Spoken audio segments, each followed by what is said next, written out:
CSC training course के अंदर आज मैं आप सभी को बताने वाला हूं कि प्रधानमंत्री विश्वकर्मा योजना का एक नया आवेदन सीएससी पोर्टल के माध्यम से आप किस प्रकार से कर सकते हैं। जो भी कस्टमर आपके सीएससी पे आया है, तो जब भी आप आवेदन करेंगे तो आप यहां पे ये कंफर्म कर ले कि जिसका आवेदन कर रहे हैं वो आपके ई मित्र पे मौजूद है, उसके मोबाइल फोन के साथ एक active mobile phone number link है, तभी आप आवेदन कर पाएंगे। तो आइए दोस्तों चलते हैं सीएससी पोर्टल पे और जानते हैं कि एक नया आवेदन कंप्लीट डिटेल में किस प्रकार से किया जा सकता है।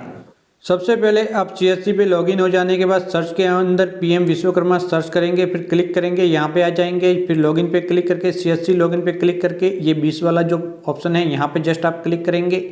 यहाँ पे क्लिक करने के बाद आप जस्ट यहाँ पे आ जाएंगे। अब यहाँ पे कस्टमर का आप फॉर्म भरेंगे, तो कस्टमर के परिवार के अंदर कोई भी सदस्य यहाँ पे गवर्नमेंट एम्प्लॉय हैं तो यस लेना है, वरना फिर नो लेना है। तो अगर कोई गवर्नमेंट एम्प्लॉय हैं तो आप आवेदन नहीं कर सकते। और फैमिली किसे गिना जाता है, तो पति पत्नी व उसके अविवाहित 18 वर्ष से कम आयु के बच्चों को यहाँ पे एक परिवार गिना जाता है। तो अगर हैं तो यस, वरना फिर नो लेंगे। अब यहाँ पे जो आवेदन करवाने आपके पास आया है उसने पहले से कहीं पर भी लोन ले रखा है तो आप यहाँ पे यस लेंगे, उसकी डिटेल भरनी पड़ेगी आगे। अगर नहीं ले रखा है तो नो लेंगे। स्टेट गवर्नमेंट, सेंट्रल गवर्नमेंट से किसी भी प्रकार के पीएमईजीपी हो गए, स्वनिधि, मुद्रा वगैरह से। फिर कंटिन्यू पे जस्ट आप क्लिक करेंगे। कस्टमर के मोबाइल फ़ोन नंबर डालेंगे, जो आधार कार्ड के साथ लिंक है वही मोबाइल फ़ोन संख्या यहाँ पे डालनी है, यहाँ पे आधार कार्ड संख्या डालनी है। ये जो कैप्चा कोड दिखाई दे रहे हैं इसे जस्ट आप यहाँ पे दर्ज कर लेंगे कैप्चा एंटर वाले सेक्शन के अंदर। यहाँ पे ये कैप्चा कोड दर्ज करने के बाद जस्ट नीचे ये ऑप्शन है, यहाँ पे क्लिक करके कंटिन्यू वाले बटन पे क्लिक करना है। एक ओटीपी नंबर भेज दिए जाएंगे।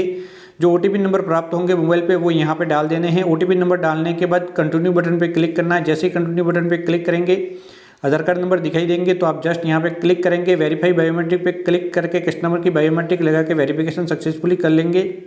जैसे ही कस्टमर का वेरिफिकेशन सक्सेसफुली हो जाएगा तो यहाँ पे आप डायरेक्टली लॉगिन हो जाएंगे और फॉर्म आपको दिखाई देगा इस प्रकार से। तो आपको एक एक करके ये चारों पार्ट कंप्लीट करने, फर्स्ट, सेकंड, थर्ड व फोर्थ। तो यहाँ पे डिटेल किस प्रकार से भरनी है तो वो मैं आपको बता देता हूँ। सबसे पहले पर्सनल डिटेल भरनी है, जहाँ डेट ऑफ बर्थ तक आ जाएगी। मैरिड स्टेटस लेना है, मैरिड है, अनमैरिड है, विधवा वगैरह जो भी है वो सभी कैटेगरी आपको यहाँ पे मिल जाएगी। फिर यहाँ पे कैटेगरी लेनी है, कास्ट कैटेगरी लेनी है। फिर दिव्यांग कैटेगरी लेनी है, दिव्यांग है तो यस लेना है, अगर नहीं है तो नो लेना है। अगर यस लेंगे तो इसके जस्ट अगले वाले भाग के अंदर दिव्यांग का टाइप भी आ जाएगा। नो लेंगे, अगर दिव्यांग नहीं है तो आप नो लेंगे, तो आगे वाला भाग भरने की जरूरत नहीं है। अगर यस लेते तो यहाँ पे भरना पड़ता। अब यहाँ पे जो आवेदक है वो सेम स्टेट से हैं, जिस स्टेट से आवेदन कर रहे हैं तो यस। अब जिस डिस्ट्रिक्ट से वो आवेदन कर रहे हैं उसी डिस्ट्रिक्ट से आवेदन है तो यस, नहीं है तो यहाँ पे ऐसे ही रहने देंगे। तो यहाँ पे देख सकते हैं, are you doing business in same district, same district के अंदर बिजनेस कर रहा है, सेम डिस्ट्रिक्ट के अंदर बिजनेस कर रहा है तो यस लेंगे। और आप यहाँ पे माइनॉरिटी हैं तो यस लेके माइनॉरिटी कैटेगरी की डालनी है, अगर नहीं है तो यहाँ पे नो रहने देना है। यहाँ पे मोबाइल फ़ोन नंबर आ जाएंगे, आधार कार्ड आ जाएंगे, पैन कार्ड नंबर डालने हैं। फिर यहाँ पे राशन कार्ड नंबर आ जाए तो ठीक, वरना आप डाल के सर्च कर लेंगे। परिवार के सभी सदस्य आ जाएंगे। जो सदस्य नहीं है उसको हटाना चाहते हो डिलीट पे क्लिक करके आप हटा भी सकते हैं।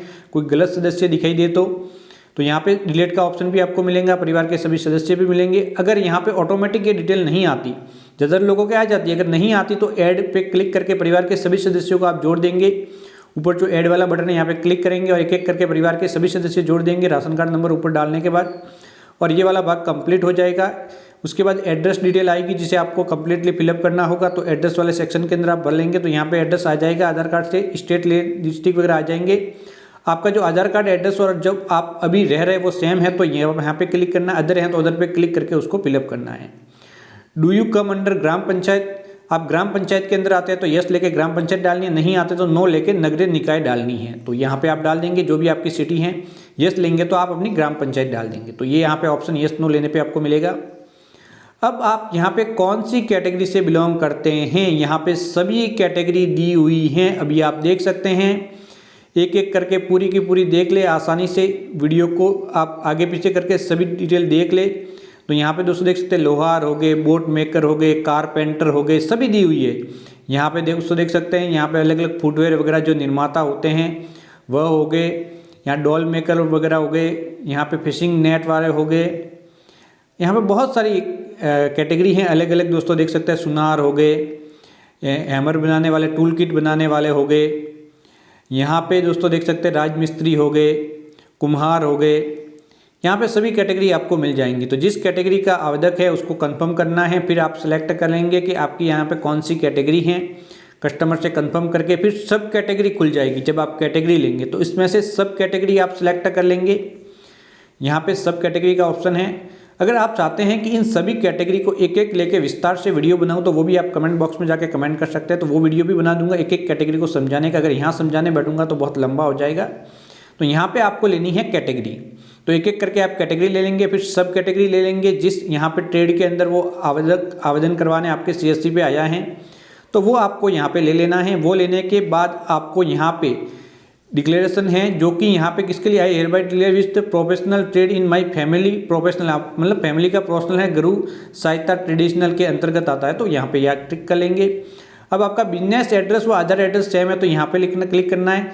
अगर वो करंट एड्रेस के समान है तो सेकंड वाला, अगर अदर है अलग से एड्रेस है बिजनेस एड्रेस को तो अदर लेके उस बिजनेस का एड्रेस दे देना है, फिर सेव पे क्लिक करना है। अब आप यहाँ पे जैसे सेव पे क्लिक करेंगे मैसेज आ जाएगा, फिर नेक्स्ट वाले बटन पे जस्ट आप क्लिक करेंगे और यहाँ पे आ जाएंगे। यहाँ पे बैंक कौन सी है, कौन से बैंक के अंदर कस्टमर का खाता आया हुआ है, फिर IFSC कोड डालने हैं बैंक डायरी पे। देखने के बाद सर्च पे क्लिक करना है। जैसे ही सर्च पे क्लिक करेंगे तो नेम ऑफ ब्रांच के अंदर आ जाएगा, तो सेलेक्ट वाले ऑप्शन पे क्लिक करके यहाँ पे ब्रांच का सिलेक्शन कर लेना है।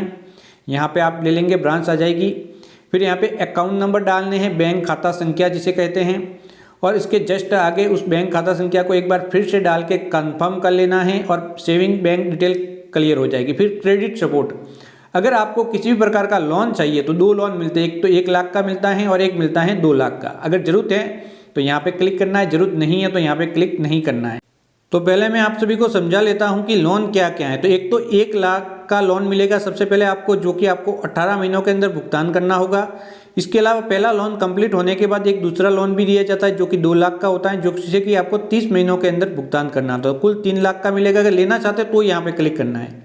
इसे आप बाद में भी ले सकते हैं फॉर्म भरने के बाद, कभी जरूरत है तो यहाँ पे लेना चाहते हो यस लेके कितना लेना चाहते हैं वो आप अमाउंट डाल देंगे अमाउंट वाले सेक्शन के अंदर। अब कौन सी बैंक में लेना चाहते हैं, जो ऊपर आपने बैंक दी उसी के अंदर लेना चाहते तो यहाँ पे ऐसे ही रहने देंगे, वरना फिर यहाँ पे क्लिक करके डाल देंगे। अब लोन लेने का कारण आपको यहाँ पे देना है। यहाँ पे 3 कारण दिए हुए हैं, कोई सामान खरीदना है, वर्किंग कैपिटल की जरूरत है, या फिर बिजनेस एक्सपेंस करना चाहते हैं तो वो आप ले लेंगे। अगर नहीं लेना चाहते तो यहाँ पे क्लिक करना है, यहाँ पे हट जाएगा और आपको कुछ भी करने की जरूरत आपको यहाँ पे नहीं पड़ेगी। तो ये बेसिकली लोन से संबंधित है। जो लेना चाहते हैं वो ले सकते हैं, नहीं लेना चाहते उससे छोड़ सकते हैं, और ये बाद में भी ऐड किया जा सकता है फॉर्म भरने के बाद कभी भी जरूरत है तो। उसके बाद यहाँ पे आप डिजिटली एक्टिव हैं, जो आवेदक है वो डिजिटल रूप से एक्टिव हैं, तो यहाँ पे UPI नंबर डाल देना है यस लेके, और फिर सेव पे क्लिक कर लेना है। तो यहाँ पे UPI ID डाल के सेव पे क्लिक कर लेना। अगर एक्टिव नहीं है तो यहाँ पे इस प्रकार से क्लिक करके रखना है। फिर अंत में सेव करेंगे तो जो ऑप्शन है वो लेना है जो लेना चाहते हैं, फिर आप आगे बढ़ेंगे, सेव सक्सेसफुली हो जाएगा, नेक्स्ट पे क्लिक करेंगे। अब इस वाले भाग के अंदर आपको बारे में और कोई जानकारी दी गई है जो कि मैं आप सभी को बता देता हूँ, आपके लिए भी ज़रूरत है और जो कस्टमर आपके पास है उसके लिए भी। तो यहाँ पे दोस्तों देख सकते हैं स्किल ट्रेनिंग मिलती है इस योजना के तहत। बेसिक 5 दिन की मिलती हैं और एडवांस 15 दिन की मिलती है। तो ये आप ट्रेनिंग ले सकते हैं। स्किल ट्रेनिंग अगर आप चाहिए तो जरूरत है तो अगर आप स्किल ट्रेनिंग लेते हैं तो आपको 15,000 रुपये अलग से दिए जाते हैं। अभी देख सकते हैं स्किल ट्रेनिंग के अंदर आपको 15,000 रुपये दिए जाएंगे। तो अगर स्किल ट्रेनिंग लेंगे तो आपको ये बेनिफिट हो जाएगा कि आपको 15,000 रुपये मिल जाएंगे टूल किट योजना के तहत। तो एक तो है स्किल ट्रेनिंग योजना, एक है टूल किट योजना, ये आपको ध्यान रखना है। तो ये दो और योजना है, तो कुल 4 योजना इसके अंदर अभी इस समय चल रही हैं जिसका बेनिफिट आप ले सकते हैं। तो यहाँ पे ये हो गया। अब दोस्तों ये कंप्लीट हो चुका है, अब आप आगे बढ़ेंगे। अब आगे वाले भाग के अंदर अगर आपको किसी भी प्रकार के मार्केटिंग सपोर्ट की जरूरत है तो यहाँ पे किसके लिए जरूरत है तो आप देख सकते हैं on board your product online. आप प्रोडक्ट बेचना चाहते हैं, क्वालिफिकेशन सर्टिफिकेट की जरूरत है तो वो आप जस्ट यहाँ पे क्लिक करेंगे। गवर्नमेंट सभी आपके लिए व्यवस्था करेगी। यहाँ पे अलग अलग बहुत सारे हैं, जॉब फेयर के लिए वगैरह, लॉजिस्टिक सपोर्ट की जरूरत है, ब्रांडिंग सपोर्ट की जरूरत है, वो सभी मिल जाएंगे। लेना है तो ले लेंगे, वरना पे सेव करके नेक्स्ट पे क्लिक करेंगे, अंत में आ जाएंगे। ये आपका डिक्लेरेशन है, इसके अंदर कुछ भी करने की जरूरत नहीं है, लेकिन एक बार ये नियमों को जरूर आपको पढ़ लेना है जिससे कि आपको पता रहेगा कि जो आपने फॉर्म भरा है उसके नियम के अंदर आपकी क्या क्या बातों का ध्यान रखने की जरूरत है। तो ये यहाँ पे डिक्लेरेशन है, आप डिक्लेरेशन दे देंगे। यहाँ पे पढ़ के समझ के, बहुत सारे लोग डिक्लेरेशन नहीं पढ़ते तो इनको पढ़ ले। फिर यहाँ पे एग्री पे क्लिक करके सबमिट पे जस्ट क्लिक करेंगे। सबमिट पे क्लिक करते ही विश्वकर्मा योजना का आवेदन सबमिट हो जाएगा। एप्लीकेशन नंबर मिल जाएंगे, इसे नोट कर लेंगे डन पे क्लिक करने से पहले। नोट करने के बाद जस्ट डन पे क्लिक करेंगे और यहाँ पे आप डायरेक्टली अगला वाला भाग आ जाएगा और इस प्रकार से आपका अगले वाला भाग दिखाई देगा। एप्लीकेशन नंबर आ जाएंगे, एप्लीकेशन स्टेटस, सबमिट डेट आ जाएगी और एप्लीकेशन वगैरह सब कुछ आ जाएगा। तो ये अभी आपका आवेदन सबमिट हो चुका है। अब आपको आवेदन फॉर्म करना है डाउनलोड। तो डाउनलोड करने के लिए डायरेक्ट करते थोड़ा सा नीचे जाएंगे इस फॉर्म के, तो यहाँ पे आपको डाउनलोड का ऑप्शन मिलेगा। जस्ट आप यहाँ पे क्लिक करके ये एप्लीकेशन फॉर्म डाउनलोड करके इसकी प्रिंट आउट निकालेंगे और कस्टमर को दे देंगे और इस प्रकार से आपके CSC के माध्यम से विश्वकर्मा योजना के आवेदन का प्रोसेस कंप्लीट हो जाएगा। अब जो आपने आवेदन किया है उसके अंदर कोई कमी रह गई है या फिर किसी योजना को नहीं जोड़ा और अब आप जोड़ना चाहते हैं तो डायरेक्टली आप मेन पेज पे जाएंगे तो एडिट का ऑप्शन मिल जाएगा। यहाँ पे क्लिक करके उसे बाद में भी जोड़ सकते हैं। तो इसके बारे में भी जल्दी ही वीडियो बना के आप सभी को जानकारी दे दूंगा कि फॉर्म एडिट किस प्रकार से होगा।